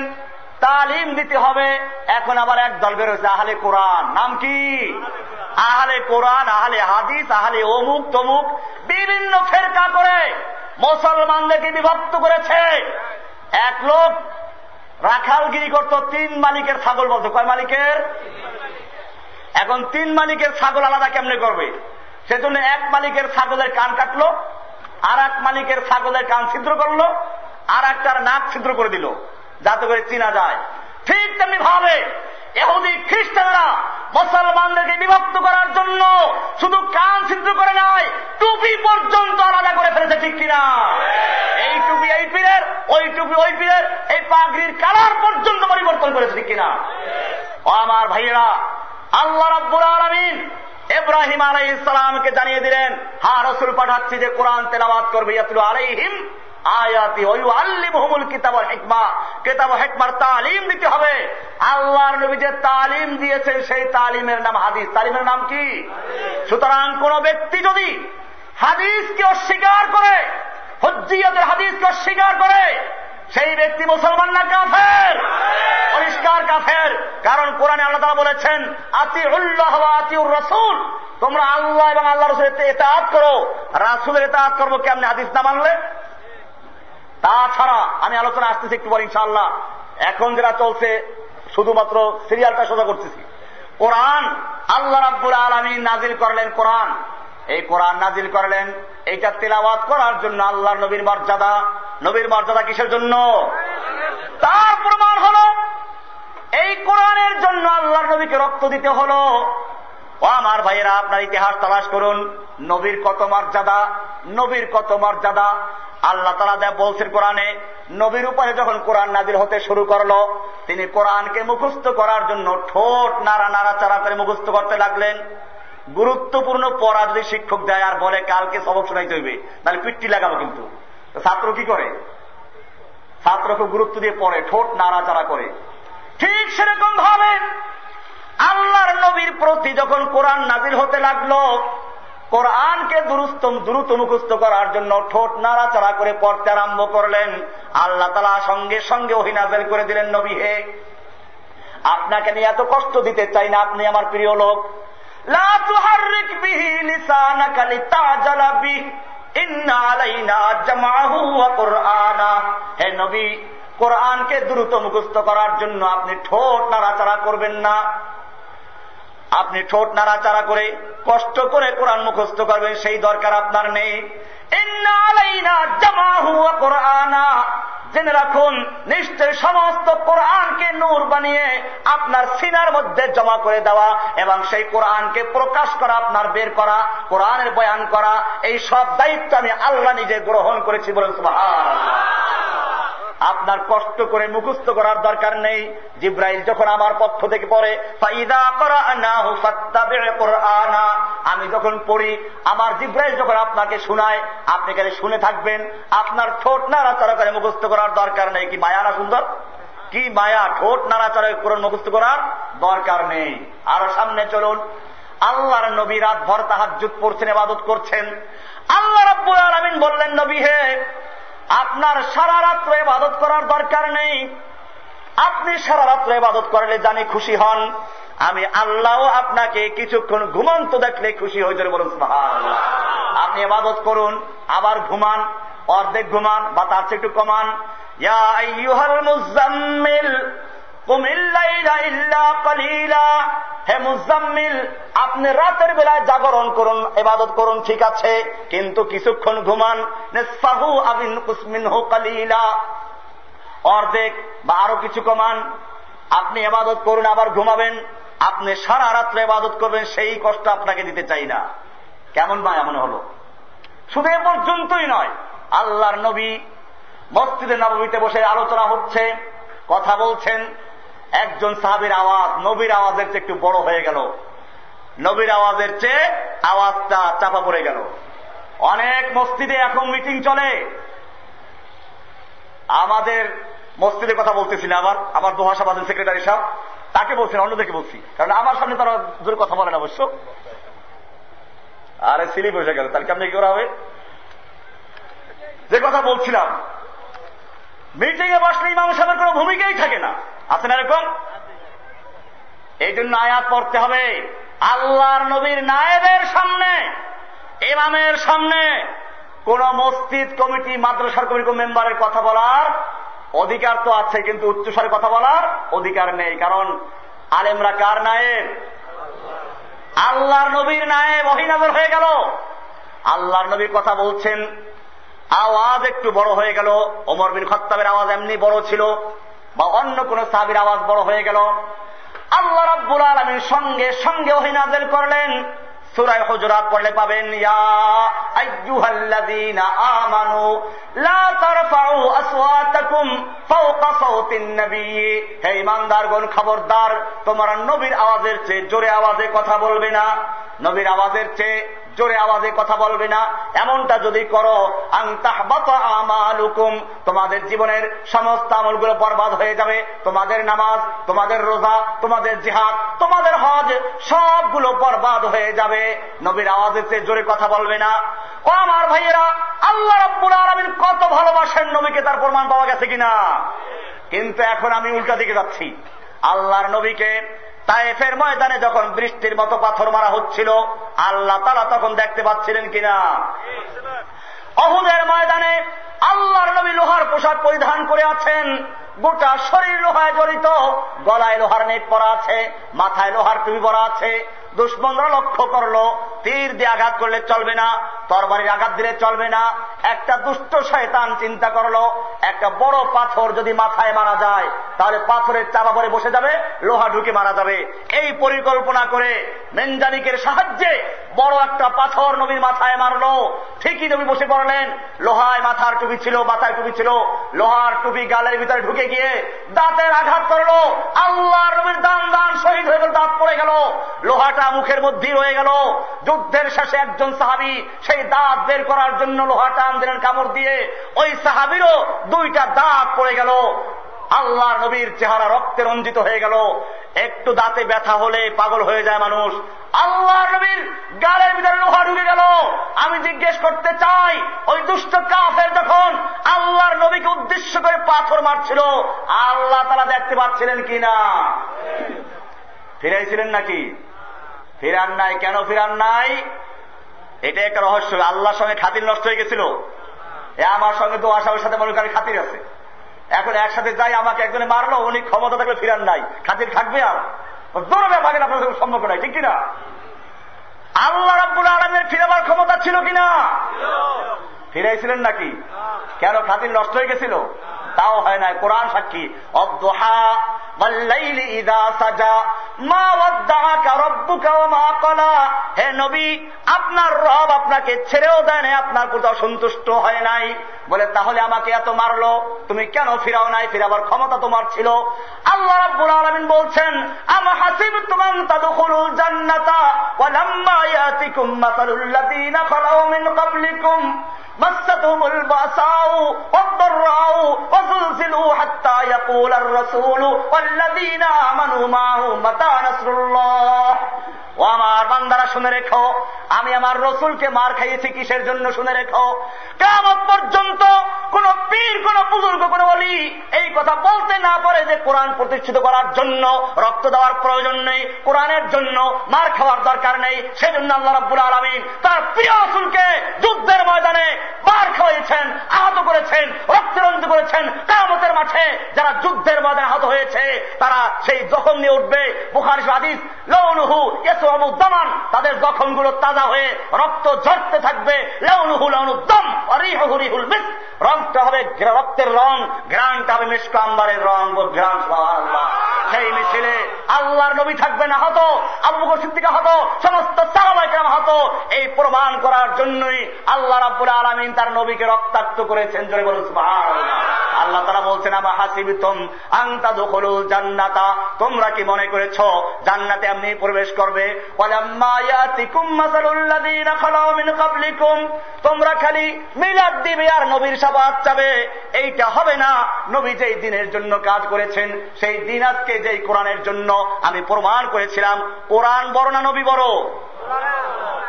কোরআন আল্লাহর কালাম। এই কোরআনকে প্রতিষ্ঠিত করার জন্য, বিজয়ী করার জন্য নবীকে মার খেতে হয়েছে, ঠিক কিনা? এবারে সেই কোরআন প্রতিষ্ঠিত আছে কিনা, সেই কোরআনের জন্য মার খেতে হবে কিনা? আমার ভাইয়েরা, মিষ্টি খেতে হলে কোনো কষ্ট করা লাগে না, তাহাজ্জুদ পড়তে কষ্ট লাগে। এই জন্য আমার দেশে অনেক আশেকে রাসূল পাওয়া যাবে। সেই আশেকে রাসূলরা কেমন আশেকে রাসূল? আল্লাহর নবীর একজন সৈনিক আব্দুল্লাহ বিন মুবারক রাহমাতুল্লাহ আলাইহি মুহাদ্দিস, তিনি যুদ্ধের ময়দানে জিহাদ করছিলেন। এই সময় ফুযাইল ইবনে আয়াজ মক্কায় মদিনায় থাকেন, একজন বড় পীর সাহেব, সমস্ত পীরদের সুবিধার তালিকায় তার নাম আছে, ফুযাইল ইবনে আয়াজ। এবারে আব্দুল্লাহ বিন মুবারককে বলা হলো, আপনি তো যুদ্ধের ময়দানে কষ্ট করছেন, অথচ ফুযাইল ইবনে আয়াজ মক্কা মদিনার বড় আবেদ, তিনি ওখানে বসে জমজম পানি পান করেন, বাইতুল্লাহ নামাজ পড়েন, এক রাকাতে লক্ষ রাকাতের সওয়াব পান। মদিনা জিয়ারত করতে যান, আপনিও তো করতে পারেন, কেন যুদ্ধের ময়দানে কষ্ট করছেন? আব্দুল্লাহ বিন মুবারক রাহমাতুল্লাহি আলাইহি ওই যুদ্ধের ময়দান থেকে ফুযাইল ইবনে আয়াজকে লক্ষ্য করে কবিতা লেখলেন আর বললেন, ইয়া আবিদাল হারামাইন লাউ আবসারতানা লা আলিমতা আন্নাকা বিল ইবাদাতি তালাবু। হে মক্কা মদিনার আবিদাল হারামাইন, মক্কা মদিনার আবেদ, লাউ আবসারতানা, যদি তুমি আমাদেরকে দেখতে, আমাদের ইবাদত দেখতে, তাহলে তুমি মনে করতে তুমি একটা ইবাদতের রত আছো, আমরা ইবাদতের রত আছি। আমাদের ইবাদতের তুলনায় তুমি যে ইবাদত করছো একটা খেলনা ছলনা ছাড়া কিছুই নয়। লাআলিমতা আন্নাকা বিল ইবাদাতি তালাবু মান কানা ইয়াখযিবু খাদ্দাহু বিদুমুইহি ফানুহুরুনা বিদিমাইনা তাতাখাদ্দাবু। পার্থক্য এই, তোমার ইবাদত করতে করতে যখন জজবা আসে, তোমার চোখ দিয়ে পানি ঝরে, গিরিবা ভিজে যায়, বুক ভিজে যায়। আর শুনে রাখো, আমাদের যখন যুদ্ধের ময়দানে দিন কায়েমের জন্য জজবা আসে, আমরা যুদ্ধ করতে করতে আমাদের দেহের রক্ত দিয়ে আমাদের গিরিবাকে ভিজিয়ে ফেলি। সুবহানাল্লাহ। মান কানা ইয়াখযিবু খাদ্দাহু বিদুমুইহি ফানুহুরুনা বিদিমাইনা তাতাখাদ্দাবু। রিহুল আবির লাকুম ওয়া নাহনু আবিরুনা রাহাজুস সানাবিকি ওয়াল গুবারুল আতিয়াবু। তুমি যখন ইবাদত করতে বসো, আতর গোলাপ সুগন্ধি লেগে বসো, আতর গোলাপ পরে, সাদা ফিনফিনে কাপড় পরে তারপরে ইবাদত করতে বসো, ঠিক আছে। আতর নবীজি ব্যবহার করতেন, সুন্নাত বুঝতে পারলাম, কিন্তু জান্নাতের কোনো গ্যারান্টি নেই। আর আমি যখন যুদ্ধের ময়দানে ইবাদত করতে নামি, তখন আর ওই আতর গোলাপ নয়, যুদ্ধের ময়দানের ধুলাবালু এবং রক্ত হয়ে যায় আমার আতর। বলুন সুবহানাল্লাহ। তুমি যখন যুদ্ধের ময়দানে তুমি যখন ইবাদত করতে যাও, তোমার ইবাদত তোমার খাদেম খুদ্দাম নিয়ে, তোমার গোড়াগুলো ক্লান্ত হয়, তোমার বোঝা টানতে টানতে, হাদিয়া তো আবার বোঝা, ডাব্বা আর আব্বালু আসা, একটা লাঠি, একটা পানির ডিব্বা, একটা হাদিয়া তোমার ডিব্বা, একটা ব্যাগ, তোমার বোঝা টানতে টানতে গাধাগুলো ক্লান্ত হয়ে যায়, আর আমাদের ঘোড়াগুলো ক্লান্ত হয় যুদ্ধের ময়দানে যুদ্ধ করতে করতে। তুমি যখন মরবে, তোমার মরার পরে লক্ষ লক্ষ মানুষ তোমার জানাজায় হাজির হবে, কারণ তুমি একজন জগৎ বিখ্যাত আল্লাহর ওলি পীর সাহেব, তোমার জানাজায় লক্ষ লক্ষ মানুষ হবে। কিন্তু জেনে রাখো, আমি একজন শহীদ হব, তোমার জানাজায় লোকের দরকার আছে, তুমি মরে গেছো, তুমি মরে গেছো। আর আমি যখন আল্লাহর রাস্তায় যুদ্ধ করতে করতে মরে যাব, শহীদ হব, আমি জীবিত, আমার জন্য লক্ষ লোকের প্রয়োজন নেই, আল্লাহর কাছে জীবিত। বালা হিয়া ইনদা রাব্বিহিম ইউরযাকুন। এইভাবে তিনি কবিতা লেখলেন। বলতে হবে, আজকে আল্লাহর নবী যেই দিনের জন্য কাজ করে গেছেন, সেই দিন আজকে বিজয়ী না পরাজিত? কেমন পরাজিত এটা বলে শেষ করছি আমি। এই জন্য আমাদের বুঝতে হবে। আমি একটা কৌতুক বলে থাকি, এক বাড়িতে একজন মেহমান গিয়েছিল, মেহমানকে ভালো খাবার দাবার করাইয়া রাতের বেলায় ঘুমাইতে দিল, মশারি দেয় নাই। দেখেন নাই মাগরিব না হলে কেমন মশারি কামড়াইলো? মশারি দেয় নাই। এরপরে শুইতে দিল একটা খাটে, সেই খাটটা ছিল পুরাতন খাট। পুরান খাটে কি থাকে? পুরান খাটে কি থাকে? এখন মেহমানের ঘুম কেমন হয়েছে বলেন নাই? একদিকে সারা রাত্র মশায় কামড়াল উপর থেকে, আর নিচের থেকে সার পোকায় কামড়াইল। সকালবেলা মেজবান তার ভদ্রসুলভ জিজ্ঞেস করলেন, ভাই রাত্রে কোনো কষ্ট হয় নাই তো? মেহমান বলল যে না ভাই, তেমন কষ্ট হয় নাই, মনে হচ্ছিল মশাই উড়িয়েই নিয়ে যাবে যদি না সার পোকায় নিচের থেকে টেনে ধরত। আমাদের অবস্থা সেরকম। আল্লাহর নবী যেই দিনকে কায়েম করার জন্য রক্ত দিয়ে পরিশ্রম করলেন, সেই দিন এখন, সেই কোরআন, যে কোরআনের কথা বলেছিলাম, সেই কোরআন এখন প্রতিষ্ঠিত না পরাজিত? কোরআনকে মসজিদে ঢুকানো হয়েছে। কোরআনের ভিতরে পরিবর্তন করেছে দুই শ্রেণীর মানুষ। কয় শ্রেণীর মানুষ? এক শ্রেণী হচ্ছে শাসক গোষ্ঠী, আর একজন কারা? যাদব গোষ্ঠী। কারা? এক শ্রেণী ধর্ম ব্যবসায়ীরা। কোরআন পরিষ্কার করে দিয়েছে কোরআনের ভিতরে বিধান আছে কিনা, আইন কানুন আছে কিনা। সেই আইন কি এখন চালু আছে? ওই আইন চালু থাকলে এখনো বাংলাদেশের মানুষ দরজা খোলা দিয়ে ঘুমাতে পারবে কিনা? সুন্দরী নারী পার্কে ঘুরবে, তাদেরকে ধর্ষণ করবে কিনা? কোরআন পরিষ্কার বলেছে। চোর সম্পর্কে আমি আজকে জুমায় বয়ান দিয়েছি আর ঘোষণা করেছি, আমার মসজিদে যদি চোর ঢোকে কোনো সময় আর ধরা পড়ে এবং চুরি করে, সেই চুরির পরিমাণ যদি হাত কাটার পরিমাণ হয়, আল্লাহর কসম করে বলছি ওই চোরের হাত কেটে যাবে ইনশাআল্লাহ। সেজন্য যদি শাস্তি ভোগ করতে হয় সেজন্য তৈরি আছি। আপনারা রাজি আছেন ইনশাআল্লাহ? এই রায়ের বাজার ধানমন্ডি এলাকায় পুরা ইসলামের হুকুমত কায়েম করার জন্য মুসলমানদের তৈরি আছেন ইনশাআল্লাহ। আল্লাহ তাআলা বিধান দিয়েছেন চোরের হাত কাটার জন্য। কোরআন বলেছে আস-সারিকু ওয়াস-সারিকাতু ফাকতাউ আইদিয়াহুমা, চোর চাই পুরুষ হোক চাই নারী হোক, ওদের হাত কেটে ফেলো। আইনটা কার? এই আইন বাস্তবায়ন করে চুরি থাকবে? কিন্তু আল্লাহর আইনকে উৎখাত করা হয়েছে, কোরআনের আইন বাতিল করে দেওয়া হয়েছে। এরপরে চুরি করে আর চোরেরা মানুষ হাত কাটে, ঠিক কিনা? আল্লাহ তাআলা আইন দিয়েছে আল্লাহু ইয়াহকুমু লা মুআক্কিবা লিহুকমিহি। আল্লাহ তাআলা জিনা ব্যভিচার আইন দিয়েছেন। কোরআন পরিষ্কার বলেছে আয-যানিয়াতু ওয়াজ-যানি ফাজলিদু কুল্লা ওয়াহিদিন মিনহুম মিয়াতা জালদা। ব্যভিচারী নিয়ে ব্যভিচারী, ওদেরকে ধরে 100 দৌড়া মারো। বিবাহিত না হলে পরে, বিবাহিত হলে পরে ওদের জনসমক্ষে আনো, এরপরে ওদেরকে গাছের সঙ্গে বাঁধো অথবা হাঁটু পর্যন্ত গাড়ো, এরপরে ওদের রক্ত মাংস হাড্ডিগুলো বাতাসে উড়িয়ে দাও, ওদেরকে ভুনা করে ফেলো। আইনটা কার? এই আইন যদি একবার বাস্তবায়ন করা হয়, পুরা এলাকায় যারা এই দৃশ্য দেখবে শুনবে আর জিনা ব্যভিচারে নাম মুখে রইবে? এই আইনকে উৎখাত করা হয়েছে, বাতিল করে দেওয়া হয়েছে। এরকম ভাবে মদ ইসলামে হালাল না হারাম? মদ আল্লাহ তাআলা হারাম করেছে, কোরআন পরিষ্কার বলেছে ইন্নামাল খামরু ওয়াল মাইসিরু ওয়াল আনসাবু ওয়াল আজলামু রিজসুম মিন আমালিশ শাইতানি ফাজতানিবুহু। মদ, জুয়া, মূর্তি, লটারি এই সবগুলো শয়তানের কাজ, তোমরা এর থেকে বিরত থাকো মুমিনরা। কে বলেছেন?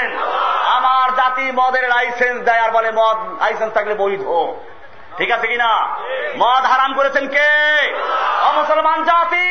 আল্লাহ রাব্বুল আলামিন যেই মদকে হারাম করেছেন, এই মদের বৈধতার লাইসেন্স যারা দেয় তারা মুসলমান না কাফের? এমনি ভাবে জেনা বিচারে লাইসেন্স দেওয়া, পতিতার লাইসেন্স না, পতিতালয়ের লাইসেন্স আছে কিনা? আল্লাহ তাআলা জেনাকে হারাম করেছেন, যারা লাইসেন্স দেয়। এরকম ভাবে আল্লাহ তাআলা, আল্লাহ রাব্বুল আলামিন সুদকে হারাম করেছেন কিনা? কোরআন পরিষ্কার বলেছে ওয়াহাল্লাল্লাহুল বাইআ ওয়া হাররামার রিবা। আল্লাহ তাআলা সুদকে হারাম করেছেন, ব্যবসাকে হালাল করে দিয়েছেন। আল্লাহ তাআলা তারপরে বলেছেন ইয়া আইয়ুহাল্লাযীনা আমানুত্তাকুল্লাহা, হে ঈমানদারগণ তোমরা আল্লাহকে ভয় করো, ওয়া যারু মা বাকিয়া মিনার রিবা, এবং তোমাদের যত পাওনা সুদ আছে সমস্ত সুদগুলো বর্জন করো। ইন কুনতুম মুমিনিন, যদি মুমিন হয়ে থাকো। সুদকে হারাম করেছেন কে? এখন যদি কোন ব্যক্তি মনে করে সুদ ছাড়া অর্থনীতি চলতে পারে না, বাংলাদেশের ব্যাংকগুলো সুদে চলে না সুদ ছাড়া চলে? বোঝা গেল সুদকে হারাম করেছেন কে? এই সুদকে যারা জায়েজ করে তারা কি মুসলমান থাকবে? এই হলো একদল মশা। আর মাছি হলো কারা? সারপোকা।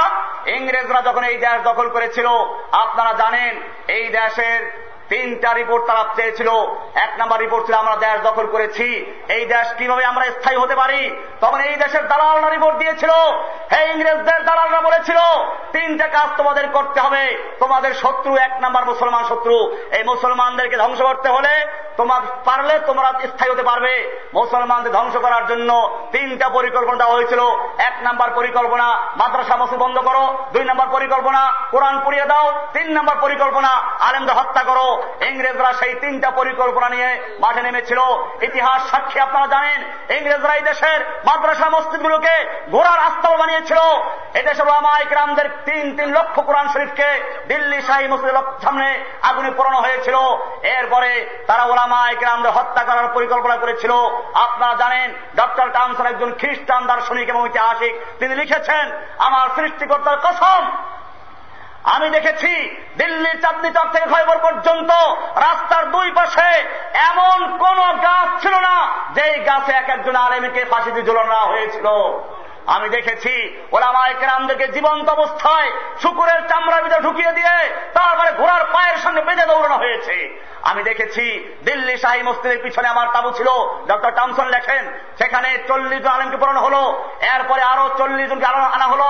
বলা হচ্ছে মৌলবীর দল, হয়তো ইংরেজদের সামনে মাথা নত করবি, নতুবা তোদেরকেও পোড়ানো হবে। যেরকম 40 জনকে পোড়ানো হচ্ছে, ডক্টর টমসন বলেন, আমার সৃষ্টিকর্তার কসম, ওই 40 জন আলেম আগুনে পড়তে রাজি হলো, মরতে রাজি হলো, কিন্তু ইংরেজের সামনে মাথা করতে রাজি হয় নাই। তাদের মুখে কবিতা ছিল, নাহানুল্লাযীনা বায়াউ মুহাম্মাদা আলাল জিহাদে মা বাকিনা আবাদা। আমরা সে জাতি যারা মুহাম্মাদের হাতে ইসলাম গ্রহণ করেছি, আমাদের দেহের সঙ্গে যতক্ষণ পর্যন্ত রূহ থাকবে ততক্ষণ পর্যন্ত আমরা আল্লাহ ছাড়া কারোর সামনে মাথা নত করতে রাজি না। डरते नहीं दुनिया में मुसलमानों किसी से, जब दौलत ईमान मिली उनको नबी से। कत्ल करना आए तो कर ले आशिक दिलदार को, हम शिकायत जा करेंगे कातिबे तकदीर से। सो चाहे कफील अब कुछ भी हो, हर हाल में अपना हक लेंगे। इज्जत से जीना है तो जी लेंगे या जाम शहादत पी लेंगे। मर्द मोमिन बातिल से हरगिज खौफ खा सकता नहीं, सर कटा सकता है लेकिन सर झुका सकता नहीं। এইভাবে যখন তারা আত্মসমর্পণ করলেন না, বুনা হলেন, ইংরেজরা তারপরে দেখলো যে আরো আন্দোলন চাঙ্গা হচ্ছে। শেষ পর্যন্ত আবার পরামর্শে বসলো, দালালদেরকে ডাকলো, তোমাদের পরামর্শ অনুযায়ী কোরআন পুড়িয়েছি, আলেম হত্যা করেছি, মাদ্রাসা বন্ধ করেছি, বলো এখনো ইংরেজ বিরোধী আন্দোলন কেমন চাঙ্গা হচ্ছে।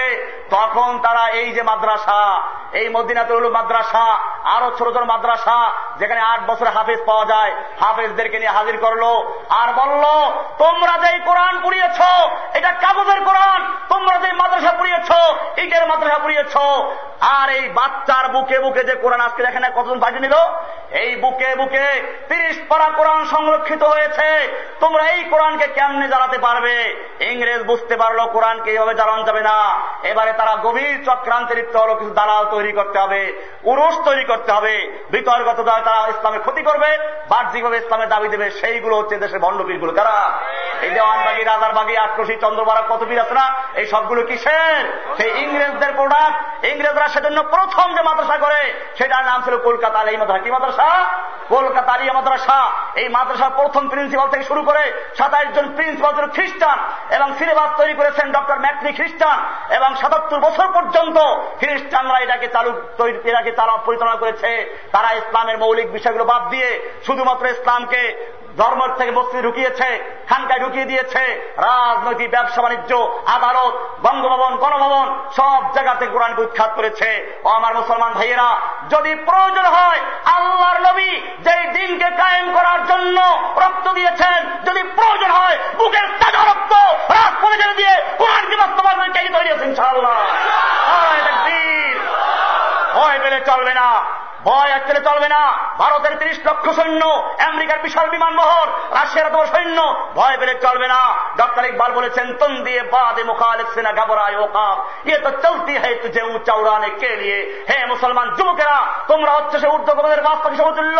বাস পাখি কাল বৈশাখী মেঘ দেখলে ভয় পায় না, বরং বাতাসের তালে তালে আরো ঊর্ধ্বগমনে চড়তে থাকে।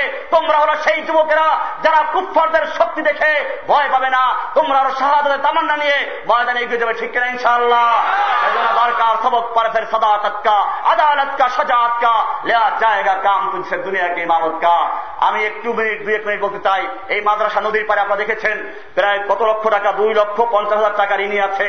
আমরা কি চাই যে মাদ্রাসা ঋণী থাকুক, না ঋণ কাটিয়ে মাদ্রাসায় সেই খালিদ বিন ওলীদ, মুহাম্মদ বিন কাসেম, সেই ওমর বিন খাত্তাবের মতো যুবক এখান থেকে তৈরি হোক, সেটা চাই কিনা ইনশাআল্লাহ?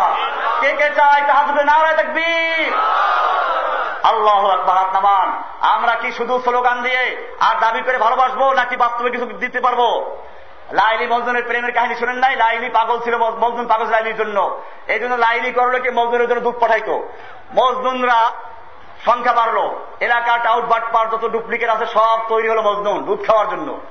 লাইলি যখন বুঝতে পারলো যে দুধের সংখ্যা, মজনুর সংখ্যা বেড়ে গেছে, তখন পেয়ালা ওইটাই পাঠাইলো আর ছুরি নিয়ে পাঠাইলো।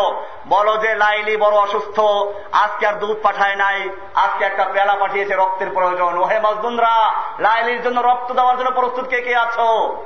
তখন মজনুনদের কাতার ফাঁকা হয়ে গেল, সব দৌড় দিল, বলল হাম দুধ পিনে ওয়ালে মজনুন হ্যাঁ, খুন দেনে ওয়ালে নেহি হ্যাঁ। আমাদের সমাজে তো মজনুনেরা কারা? এই দুধ খাওয়া মজনুন। আপনারা কি ওই দলে হবেন, নাকি সত্যিকার অর্থে সাহাবায়ে কেরামদের মত হবেন ইনশাআল্লাহ? আল্লাহ সুবহানাহু ওয়া তাআলা যে আলোচনা করলাম তার উপরে আমাকে আপনাদেরকে সকলকে আমল করার তৌফিক দান করে, আমিন। ওয়াসাল্লাল্লাহু তাআলা আলা নবিয়িনা মুহাম্মাদ ওয়া আলা আলিহি ওয়া সাহবিহি আজমাইন। সুবহানাল্লাহি ওয়া বিহামদিহি, সুবহানাকাল্লাহুম্মা ওয়া বিহামদিকা, আশহাদু আল্লা ইলাহা ইল্লা আনতা, আস্তাগফিরুকা ওয়া আতুবু ইলাইক। আসসালামু আলাইকুম ওয়া রাহমাতুল্লাহি ওয়া বারাকাতুহু।